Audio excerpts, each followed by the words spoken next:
So, good morning, sir. I am Midshipman Gamalo, and this time I will discuss and I will show you how to calculate the variation. So, since we have the given degrees and minutes, so the given degrees is the 4 degrees and the 5 minutes west 2009, and this is the correction. Every year is we have 8 minutes and into S. So now we need to get the present year. So the present year is 2025. Then the current year is 2009. So to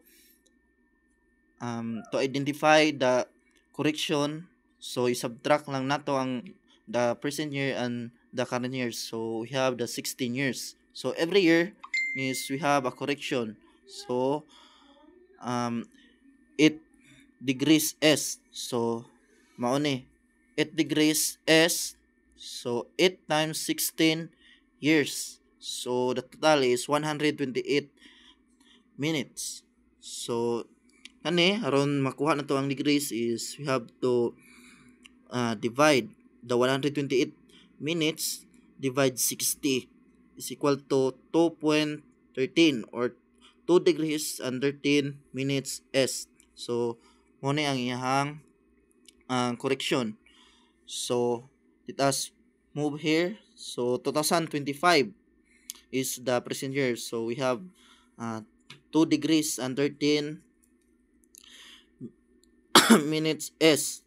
Then the year 2029 2009 is 4 degrees and 5 minutes west. So we have the formula. So since the formula said is if different name is we need to subtract, if same name is we need to add. Then so now it is a different name, so we need to subtract. So subtract is 2 degrees and 4 degrees is equivalent to 2 degrees and 8 minutes west. So mo na nga to ang variation. So thank you, sir, hope you understand.